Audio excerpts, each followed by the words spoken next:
നാട്ടിൽ 5 വർഷത്തിൽ കൂടുതൽ എക്സ്പീരിയൻസ് ഉള്ള നേഴ്സിന് ലഭിക്കുന്ന സാലറി 15,000-നും 20,000-നും ഇടയ്ക്കാണ്. സ്റ്റാഫിന് കൂടുതൽ മെച്ചപ്പെട്ട ജീവിതം ഉണ്ടാകണമെന്ന് ആഗ്രഹിക്കുന്ന മാനേജ്മെൻറ്റുകൾ 30,000-മോ അതിലധികമോ ഒക്കെ നൽകുന്നുണ്ട്. എന്നാൽ ഇതുകൊണ്ടൊന്നും ആഗ്രഹിക്കുന്ന രീതിയിലുള്ള ജീവിത സാഹചര്യങ്ങൾ മെച്ചപ്പെടുത്തുവാൻ മിക്ക നേഴ്സുമാർക്കും സാധിക്കാറില്ല. അതിനാലാണ് OET IELTS ഒക്കെ പാസ്സായി ധാരാളം നേഴ്സുമാർ യൂറോപ്യൻ രാജ്യങ്ങളിലേക്കും ഓസ്ട്രേലിയ, കാനഡ തുടങ്ങിയ രാജ്യങ്ങളിലേക്കും ഒക്കെ കുടിയേറുന്നത്. ഇവിടെ എത്തിക്കഴിഞ്ഞാൽ എല്ലാം സുരക്ഷിതമായി എന്ന് നേഴ്സുമാർക്ക് ഒരിക്കലും കരുതാനാവില്ല എന്നുള്ളതാണ് ഇന്നത്തെ സ്ഥിതി. കുത്തനെ ഉയർന്ന റെൻ്റൽ ഹൗസ് നിരക്ക്, പുതിയ കൾച്ചറിനെ അഡോപ്റ്റ് ചെയ്യുക തുടങ്ങി ഒരുപാട് ചലഞ്ചസ് നേഴ്സുമാരെ കാത്തിരിക്കുന്നു എന്നതാണ് സത്യം. ഏറ്റവും വലിയ ചലഞ്ച് ഒരു നേഴ്സ് നേരിടേണ്ടി വരുന്നത് അവരുടെ അഡാപ്റ്റേഷൻ പീരീഡ്. അതായത് പാസ്സായി മറ്റു രാജ്യങ്ങളിലേക്ക് വന്ന നേഴ്സുമാർക്ക് 6 ആഴ്ച വരെ ഹോസ്പിറ്റൽ പോളിസിക്ക് അനുസരിച്ച് വർക്ക് ചെയ്യാൻ കേപ്പബിൾ ആക്കുന്ന ട്രെയിനിങ് നൽകുന്നതോടൊപ്പം ഇവരുടെ കേപ്പബിലിറ്റീസ് അസസ് ചെയ്യുന്ന ഒരു പരീക്ഷണ ഘട്ടം കൂടിയാണ് ഇത്. ഈ പരീക്ഷണ ഘട്ടത്തിൽ നേഴ്സ് മാനേജർമാർ ആഗ്രഹിക്കുന്നതിനനുസരിച്ച് വർക്ക് ചെയ്യാൻ സാധിച്ചില്ലെങ്കിൽ അഡാപ്റ്റേഷൻ പീരീഡിലോ കിട്ടിയ ശേഷമോ പ്രൊബേഷൻ പീരീഡിലോ അതിനുശേഷമോ ഒക്കെ ടെർമിനേറ്റ് ചെയ്യപ്പെടാനുള്ള സാധ്യത പോലുമുണ്ട്. ഇനി ഈ പരീക്ഷണ ഘട്ടങ്ങളെ അതിജീവിക്കുവാനുള്ള ചില ടിപ്സുകൾ കൂടി പങ്കുവെക്കാം. ഒന്നാമതായി, ചെയ്യാനും ചെയ്യിപ്പിക്കാനുമുള്ള കഴിവ് വർദ്ധിപ്പിക്കുക എന്നുള്ളതാണ്. നമ്മുടെ നാട്ടിൽ കൂടുതൽ പേഷ്യൻ്റ് കെയറും കുറച്ച് ഡോക്യുമെൻറ്റേഷനും ആണെങ്കിൽ യൂറോപ്യൻ രാജ്യങ്ങളിൽ പേഷ്യൻ്റ് കെയറിനോടൊപ്പം ഒരുപടി കൂടുതലായി ഡോക്യുമെൻറ്റേഷനും പേഷ്യൻറ്റിനോടും ഫാമിലി മെമ്പേഴ്സിനോടും പൊളൈറ്റായി കമ്മ്യൂണിക്കേറ്റ് ചെയ്യുക, അങ്ങനെ ഒരേ സമയം മൾട്ടി ടാസ്ക് ചെയ്യേണ്ടി വരുന്നതിനാൽ സ്പീഡും ആക്യുറസിയും കൂടുതൽ വേണ്ടി വരുന്നു. അതിനാൽ സ്വയം ചെയ്യുകയും കൂടെയുള്ള കെയറേഴ്സിനെ കൂടി ടീം വർക്കായി കാര്യങ്ങൾ ചെയ്ത് തീർക്കാനുള്ള ഒരു നേഴ്സിൻ്റെ കപ്പാസിറ്റി വർദ്ധിപ്പിക്കുകയും ചെയ്യേണ്ടി വരുന്നു. രണ്ടാമതായി വേണ്ടത് പറഞ്ഞു നിൽക്കാനുള്ള ധൈര്യമാണ്.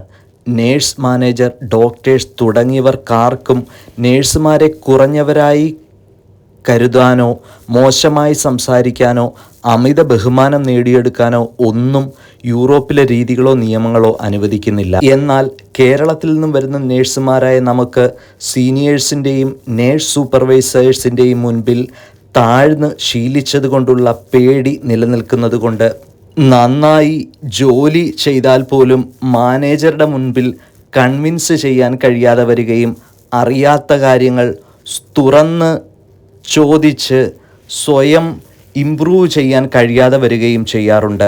മാനേജരായാലും ബഹുമാനിക്കേണ്ട രീതിയിൽ ബഹുമാനിച്ച് തുറന്നു പറയാനുള്ളത് തുറന്നു പറഞ്ഞ് ചെയ്യേണ്ട ജോലി 100% ചെയ്ത് സ്വന്തം കരുത്തും കഴിവും കാണിച്ചു കൊടുക്കേണ്ട ഉത്തരവാദിത്തം നമ്മൾ നേഴ്സുമാർ കാണിച്ചില്ലെങ്കിൽ പുറന്തള്ളപ്പെടാനുള്ള സാധ്യത കൂടുതലാണ്. മൂന്നാമതായി, ചിരിച്ചുകൊണ്ട് ഡീൽ ചെയ്യുക എന്നുള്ളതാണ്. നമ്മുടെ നാട്ടിൽ ദേഷ്യം കാണിച്ചുകൊണ്ട് ഫയർ ചെയ്യുന്ന നേഴ്സ് സൂപ്പർവൈസേഴ്സ് ആണെങ്കിൽ യൂറോപ്പിലെ ചില മാനേജർമാർ ചിരിച്ചുകൊണ്ട് കഴുത്തിറക്കുന്നവരാണ് എന്ന് പറയേണ്ടി വരും. അതുകൊണ്ട് തന്നെ നമ്മളും ചിരിച്ചുകൊണ്ട് നോ പറയാനുള്ളിടത്ത് നോ പറയാനും ചിരിച്ചുകൊണ്ട് കാര്യങ്ങളെ ഡീൽ ചെയ്യാനുമുള്ള കഴിവ് പതിയെ വളർത്തിയെടുക്കുകയും വേണം. യൂറോപ്പിൽ പഠിച്ചു വളർന്ന ഇവിടുത്തുകാരായ നേഴ്സുമാർക്ക് ധൈര്യവും കമ്മ്യൂണിക്കേഷൻ സ്കില്ലും ചിരിച്ച് സംസാരിക്കാനുള്ള കഴിവും ഒരുപടി കൂടുതലായതുകൊണ്ട് മാനേജർമാർ പക്ഷാപാതം കാണിക്കുന്നു എന്ന് നമുക്ക് തോന്നും.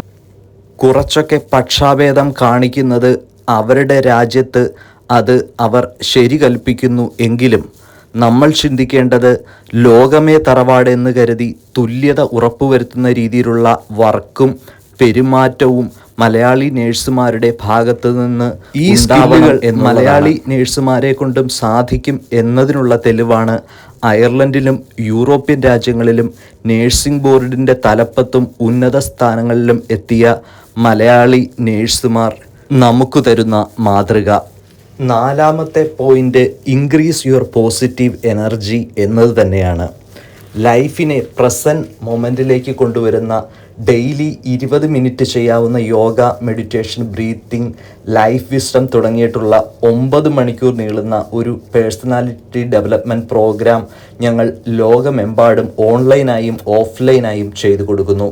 എല്ലാം പഠിച്ചു വരുന്ന നേഴ്സുമാർ ജീവിതവും ജീവിതത്തിലെ പോസിറ്റിവിറ്റിയെയും കൂടുതലായി ഡെവലപ്പ് ചെയ്യാൻ ആഗ്രഹിക്കുന്നുവെങ്കിൽ തീർച്ചയായിട്ടും ഈ പ്രോഗ്രാമിൽ നിങ്ങൾക്ക് ജോയിൻ ചെയ്യാവുന്നതാണ്. ഏറ്റവും അവസാനമായി പറയാനുള്ളത്, വലിയ സ്ട്രെസ്സോ പരാജയമോ ഉണ്ടാകുമ്പോൾ നമ്മൾ ഓർക്കുക, എത്രയോ പരാജയത്തിലൂടെ കടന്നാണ് ഇവിടം വരെ എത്തിയത്. ചില പഴയ പരാജയങ്ങൾ നമ്മൾ മറന്നു പോയിരിക്കുന്നു. എന്ത് പരാജയം ഉണ്ടായാലും കാലം അത് മായ്ക്കും. നമുക്ക് പുതിയ സ്വപ്നങ്ങൾ കീഴടക്കാനുള്ള ചവിട്ടുപടിയായി അത് മാറുകയും ചെയ്യും, ഉറപ്പ്. ദിവസം 20 മിനിറ്റ് സ്വന്തം ശരീരത്തിനും മനസ്സിനുമായി മാറ്റിവെക്കുക. ജീവിതത്തെ ആഘോഷമാക്കുക. പുതിയ പോസിറ്റീവ് തോട്ട്സുമായി വീണ്ടും കാണാം. നന്ദി, നമസ്കാരം.